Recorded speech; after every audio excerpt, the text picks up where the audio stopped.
আজ হাজারো পরিবারে স্ত্রীর মন খারাপ থাকার কারণে স্বামীর আয়ু কমে যাচ্ছে। কারণে অকারণে স্ত্রী কথা বন্ধ করে দেয়। কি কথা বলছে না কেন? আর মেয়ে লোক যদি কথা বন্ধ করে দেয় বাড়িতে, ওই পরিবারের মতো এরকম অশান্ত পরিবারে দুনিয়ায় আর নেই। একটা ঘটনা পড়েছিলাম, স্ত্রীর সাথে কথা বলে না স্বামী, কি শাড়ি কেনা নিয়ে। স্বামী বলছে ঠিক আছে আমারও কথা বন্ধ, তুমি যদি নিজের থেকে কথা না বলো ছাতা আমিও বলবো না। এই রাতের বেলা শীত চলছে, স্ত্রীর কাছেও থাকে না, বাইরে থাকে। খড়কোটায় আগুন লাগিয়ে লাগিয়ে খড়কোটার আগুনের তাপ নেয়। আল্লাহর ইশারা 3 দিনের মাথায় একদিন খড়কোটার আগুন বেয়ে বেয়ে ওর লঙ্গিতে লেগে গেছে, ও তো টের পায়নি। স্ত্রী জ্বালানোর ফাঁকা দিয়ে তাকিয়ে দেখছে আগুন লেগে গেছে জায়গায়। চিন্তা করছে এখন যদি কথা বলি তাহলে আমার প্রেস্টিজ নষ্ট হবে, কথা বলবো না, যাক ওর পুড়িয়ে যায় যাক। আবার মনে মনে ভাবে ওর যদি পুড়িয়ে যায় তাহলে আমার কি হবে, কি?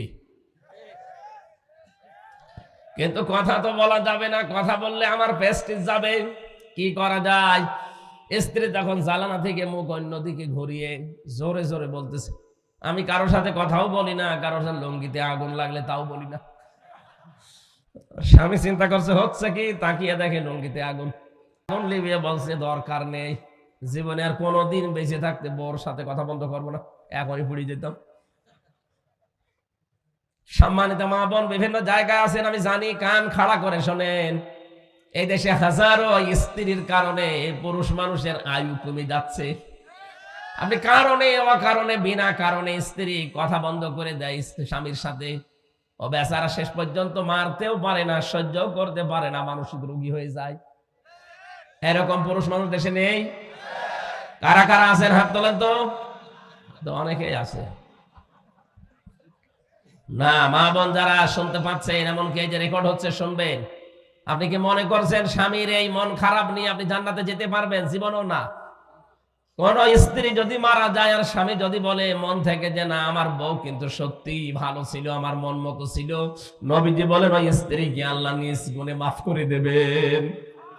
আল্লাহ মেয়েদেরকে খাদিজাতুল কুবরার মতো হওয়ার তৌফিক দেন, বলেন আমিন। হযরতে খাদিজার জীবনী পড়লাম, কোনদিন হযরতে খাদিজাতুল কুবরা রাদিয়াল্লাহু তাআলা আনহা এক ওয়াক্ত নামাজ পড়েননি, একটা রোজা রাখেননি, একটা টাকা তিনি যাকাত দেননি, একবারও তিনি হজও করেননি। কারণ এই বিধানগুলো সব তার ইন্তেকালের পরে নাযিল হয়েছে। একটা জীবনে নামাজ পড়লেন না, রোজা রাখলেন না, যাকাত দিলেন না, হজ করলেন না, অথচ আল্লাহ নিজে জান্নাতে তার জন্য একটা ঘর বানিয়ে পাঠিয়ে দিয়েছে স্বামী স্ত্রীর কাছে। নবীজি বসে আছেন, জিবরাইল এসে বলে হে নবী, আল্লাহ আমাকে একটা সুসংবাদ পাঠিয়েছেন যে খাদিজা আপনার স্ত্রী, তার জন্য আল্লাহ নিজে জান্নাতে একটা নয়েজ মুক্ত, আওয়াজ মুক্ত ঘর বানিয়েছে। ওই ঘরে খাদিজা ছাড়া কেউ প্রবেশ করতে পারবে না। আপনি খাদিজা আসলে বলবেন যে আল্লাহ তাকে সালাম দিয়েছে এবং আমি জিবরাইলও তাকে সালাম দিয়েছি। পৃথিবীতে একটা মহিলাকে আল্লাহ নিজে সালাম পাঠিয়েছেন। আর একজন মহিলা, সে ঘর চেয়েছিল আল্লাহর কাছে, এই জন্য আল্লাহ তার জন্য ঘর বানিয়েছিলেন, তার নাম আসিয়া। তার জন্য আল্লাহ ঘর বানাননি, তিনি ঘর চেয়েছিলেন। ইযে ক্বালাত রাব্বি ইবনি লি ইনদাকা বাইতান ফিল জান্নাতি ইলা আখির আয়া। হযরতে আসিয়া বলেছিল, মাবুদ তুমি আমার জন্য একটা ঘর বানিও জান্নাতে, যেখানে বসে বসে তোমারে দেখা যায়। তার জন্য আল্লাহ ঘর বানাননি, তিনি বানাতে বলেছিলেন তাই। কিন্তু খাদিজার জন্য আল্লাহ নিজে ঘর বানিয়ে পাঠিয়ে দিয়েছেন, আর বলেছে এই ঘরটা নয়েজ মুক্ত, আওয়াজ মুক্ত। কেন? হযরতে খাদিজাতুল কুবরা স্বামীর জন্য তার একটা ঘরকে তিনি নয়েজ মুক্ত, আওয়াজ মুক্ত রাখতেন, গোলমাল মুক্ত রাখতেন। বাড়ি থেকে বাইরে যখন নবীজি যেতেন, বাইরে থেকে আসলে ওই ঘরে প্রবেশ করলে তিনি শান্ত হয়ে যেতেন। ও মা বোনেরা, স্বামী যখন বাইরে থেকে আসবে, ঘরটা আপনি আওয়াজ মুক্ত করে ফেলবেন, একটা শান্ত নির্মল পরিবেশ তৈরি করবেন ঘরটায়। ও বাইরের পরিশ্রান্ত শরীর বাড়িতে আসলে যেন অন্তত শান্ত সৃষ্ট হয়ে যায়। এমনও স্বামী আমরা এখানে আছি, বাইরে থেকে কর্মজীবন শেষ করে বাড়িতে আসলে মনে হয় ঘরটা জাহান্নাম। কথা বলেন না কেন?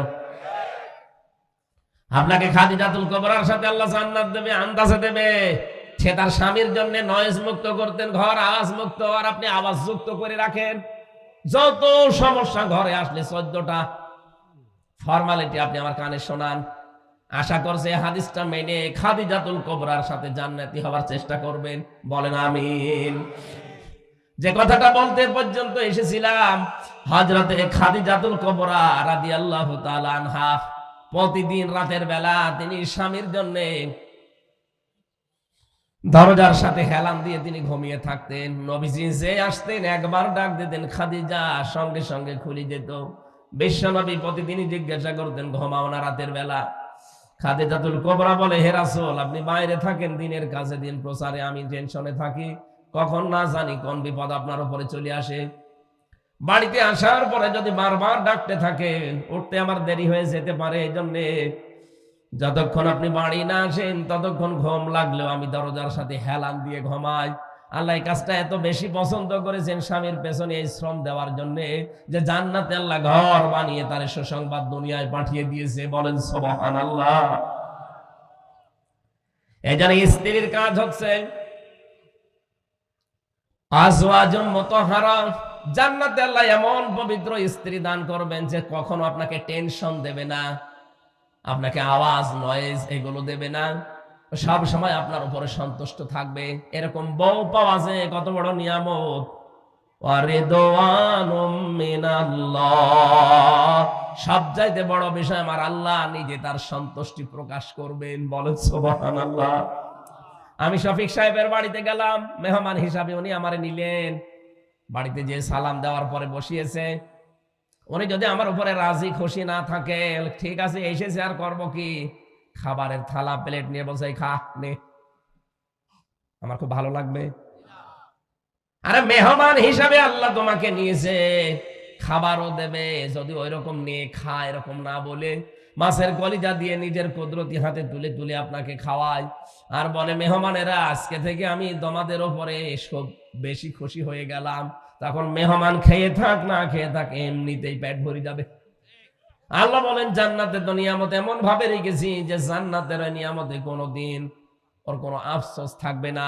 ওয়ালাকুম ফিহা মা তাশতাহি আনফুসুকুম ওয়ালাকুম ফিহা মা তাদউন নুজুলাম মিন গফুরির রহিম। আমি জান্নাতটা এমন ভাবে বানিয়েছি যে চাওয়ার আগে জিনিস পাওয়া যাবে। মনের ভেতরে কামনা বাসনা যা আসবে চাইতে দেরি, চাওয়াও লাগবে না, কামনা আসলে ওটা জান্নাতে পাওয়া যাবে। এটা আমরা 100% বিশ্বাস করি, তো করি। তাহলে দুনিয়ার এই বিষয়গুলো পরিমিত করা লাগবে। ব্যবহার করবেন ঠিক, কিন্তু পরিমিত করা লাগবে। একবারে ছেড়ে দিলে আপনি তো চলতে পারবেন না।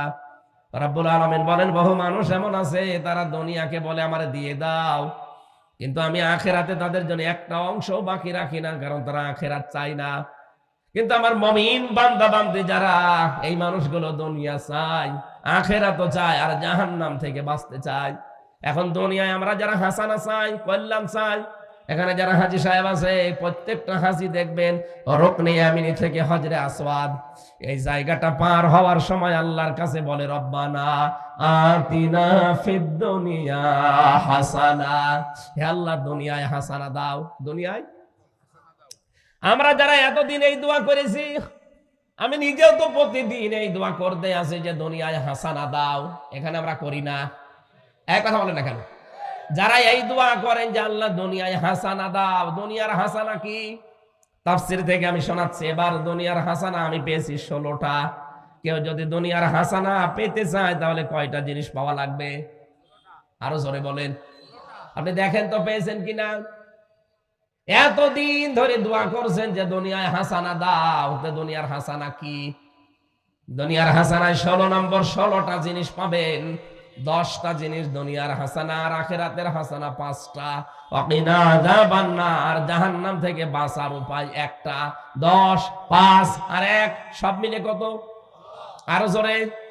এই দোয়াটা সে জন্মের পর থেকে করছি আমরা এতদিন, আজও করছি, কিন্তু আসলে পেয়েছি কিনা দোয়ার যে কথাগুলো বলা হয়।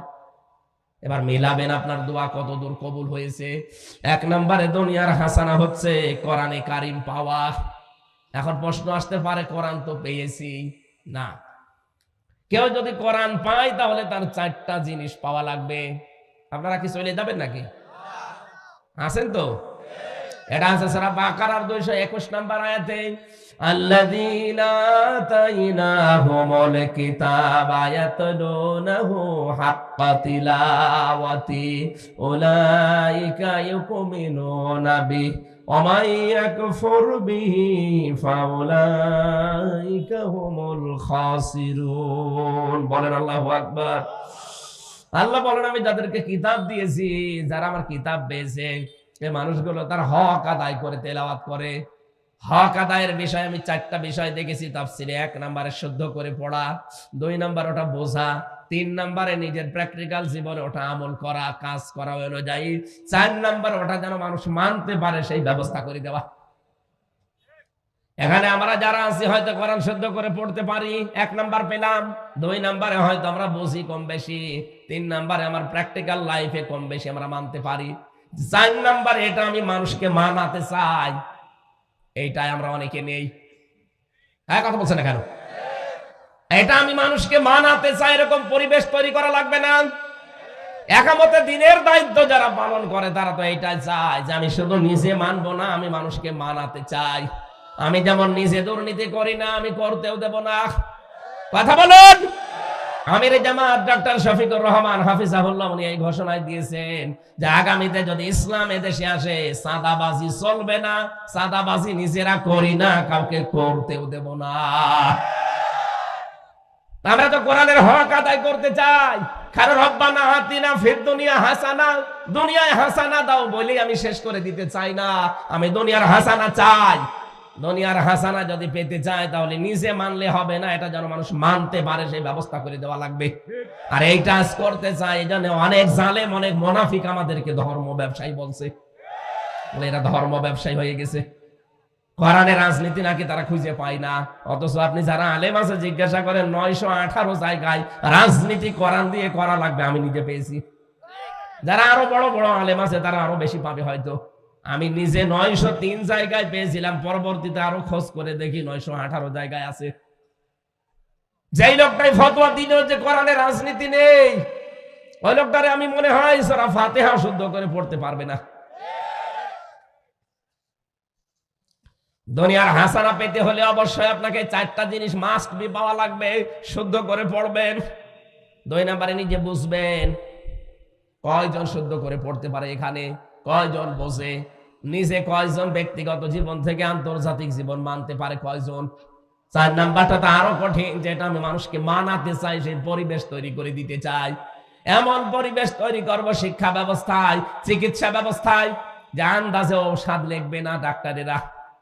অনেকে বিভিন্ন জায়গার হাল হাদিয়া তৌফা পেয়ে এমন এমন ঔষধ লেখে, ঔষধে কাজ তো হয় না, রোগ আরো বাড়ে। এটা এমনি না, কারণ ওই যে ঔষধ কোম্পানির লোক এসে ওরে আগেই বিভিন্ন জিনিস হাদিয়া তৌফা দিয়ে গেছে, বলে যে স্যার এই ঔষধটা লিখবেন, ও কাজ হয় হোক না হয় না হোক, আগে থেকে তো গাড়ি পেয়ে গেছে। এরকম ডাক্তার দেশে নেই? কথা বলে না কেন? ডাক্তার যদি শাহিন জব্দারের মতো ডাক্তার বানাতে পারতেন এই দেশে, ডাক্তার মতিয়ার রহমানের মতো ডাক্তার বানাতে পারতেন, আপনি সারা দুনিয়া দিয়ে দিলেও জীবনও আপনার মন মতো ঔষধ সে লিখবে না। রাজশাহীর ডাক্তার ফাতেমা সিদ্দিকার মতো ডাক্তার বানান, সারা বাংলাদেশ লিখে দেবেন, তারপরও আপনি উল্টা পাল্টা ঔষধ লিখবে না। অথচ কত ডাক্তারের দেখি সব বেতন দরজা দিয়ে দেওয়া থাকে, আগে থেকে সব পেয়ে যায়, এই জন্য এমন ঔষধ লেখে রোগী বাঁচানোর তাগিদার মরে যায়। এজন্য সব বিভাগগুলো মুক্ত করা লাগবে, যেন মানুষ এখানে আল্লাহর বিধান মানতে পারে, সেই ব্যবস্থা আমি করতে চাই। আর আমার যতটুকু বিশ্বাস, একামতে দিনের দায়িত্ব যারা দেশে পালন করে তারা এইটাই চায়, যে আমি নিজে মানবো তা না, আমি মানুষকে মানাবো। কথা বলেন ঠিক কিনা? এটা যদি আপনার কাছে রাজনীতি মনে হয়, হ্যাঁ এটা আমার রাজনীতি। আমি কোরআন নিজে পড়বো শুদ্ধ করে, আমি বুঝবো, আমি নিজে মানবো, আমি মানুষকে মানাবো। বলেন, এটা মানুষকে মানাতে গিয়ে যদি ঝামেলা হয়, হ্যাঁ আমার ঝামেলা হবে।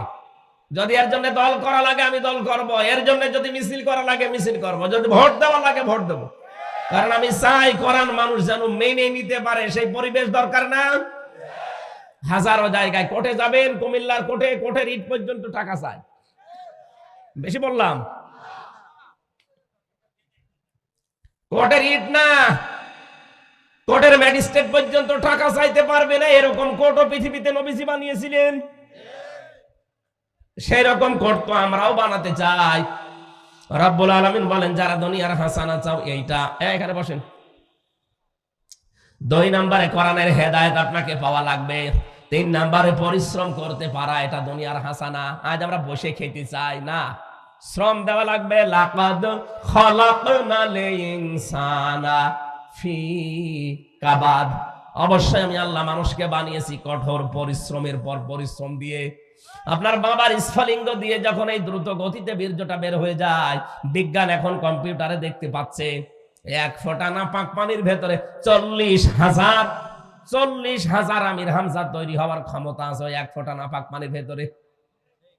ফালিয়ানজুরিল ইনসানু মিম্মা খলিকা মিম্মা ইনদাফিক ইয়াখরুজু মিন বাইনিস সুলবি ওয়াত তারাইব। এই 1 ফোঁটা নাপাক পানি যখন বাবার স্ফলিঙ্গ দিয়ে মায়ের রেহেমের ভেতরে পড়তে থাকে, এই জরায়ু থেকে এই দেওয়াল ধাক্কা দিতে দিতে যায়, একেবারে যেই ফিকরার মাকিন যেটা আছে ওখানে যাওয়ার আগে অনেকে হয়তো পড়ে যায় দেওয়ালের সাথে ধাক্কা লেগে। আল্লাহ বলেন আমি তোকে এই যে কঠোর পরিশ্রম দিয়ে এখান থেকে নিয়ে একেবারে জায়গা মতো পৌঁছিয়ে দিলাম। কতগুলো তো পড়ে গেছে, আসতে পারে না পর্যন্ত। এই পৃথিবীতে একজন মহিলার কেবল 13টা সংখ্যানো ওই জায়গায় পৌঁছিয়েছিল। ক্যালিফোর্নিয়ার এক মহিলার 13টা বাচ্চা হয়েছে, কারো 2টা 3টা 5টা 7টা পর্যন্ত হয়। তার মানে আমি ওখান থেকে পরিশ্রম আরম্ভ করেছি, আমাকে কেউ টলাতে পারেনি। আমি কিন্তু 39,999 জনকে পেছনে ফেলে আমার মায়ের ওই তারারিম মাকিন সুরক্ষিত স্থানে আমি একা পৌঁছিয়েছিলাম। আমি হামজা, আমি শফিক, কথা বলেন না কেন? ওখান থেকেই শেষ করে দেয়নি। 40 দিন আমাকে পাল্টিয়েছে, আমাকে পাল্টাতেছে। বহু রকমের চেষ্টা সাধন আমার উপর দিয়ে গিয়েছে। আমার খাবারের উদ্রেক দেখা দিয়েছে। আল্লাহ পাক বলেন খাবারের সময় আমি না পাক খাবারটা তোর মুখ দিয়ে দিতে পারতাম, ওই রক্তটা দেইনি। নাভির ভেতর দিয়ে আমি আল্লাহ পাস করে দিয়ে তোকে বাঁচিয়ে রেখেছি। আমি জানাতে চাই দুনিয়ায় যে এই মুখ দিয়ে যেন কোনো নাপাক জিনিস দিবি না। মানুষের জিনিস চুরি করে খাওয়া এটা নাপাক না? না বলে খাওয়া, না বলে নেওয়া, এর নাম চুরি। এটা দেশে নেই। এটা যে দেশে আছে, যে দুপুর বেলা যে মোবাইল চুরি করলো, এইটাই তার প্রমাণ। না বলে নেওয়া, না বলে খাওয়া, এর নাম কি? এটা করা যাবে না। এটা যেমন শুকুরের গোস্ত, যেমন না বলে খাওয়া, না বলে নেওয়া জিনিস ওই রকমই। শুকুরের গোস্ত হারাম, পায়খানা হারাম, এইটাও হারাম। এই নাপাক জিনিস যেন আপনার এই মুখে প্রবেশ না করে। তার মানে দুনিয়ার কল্যাণ হচ্ছে পরিশ্রম করতে পারা। যদি শ্রম দিতে পারেন, পরিশ্রম করতে পারেন, বুঝবেন আপনি দুনিয়ার হাসানা পেয়েছেন। আপনি শ্রম দিতে পারেন, আপনার মেধার শ্রম আছে, আপনার শরীরের শ্রম আছে, আপনার যোগ্যতার শ্রম আছে, আপনার লেখাপড়ার শ্রম আছে, আপনার ক্ষমতার শ্রম আছে। কত জায়গায় শ্রম লুকিয়ে আছে, আপনি একটাও দেন না, শুধু বসে বসে খান। আজ বাংলাদেশে যারা বসে বসে খায় এরা নাকি আল্লাহর ওলি, এরা তো আল্লাহর গলি। 48,000 দরবারে যারা বসে বসে খায়, পীর নাম নিয়েছে, আল্লাহর ওলি নাম নিয়েছে। কে বলেছে আল্লাহর ওলি? আল্লাহর ওলি তো আল কাসিম হাবিবুল্লাহ, যারা শ্রম দিয়ে খায়। কাজ করে খাওয়া লাগবে আপনাকে, কাজ যত ছোট হোক অসুবিধা নেই। কিছু মানুষের অভ্যাসই হয়ে গেছে কাজ করবেন, শুধু বসে বসে খাবে। কাজ করে খাবেন আপনি, শ্রমের যে ঘাম ঝরবে। নবীজি বলেন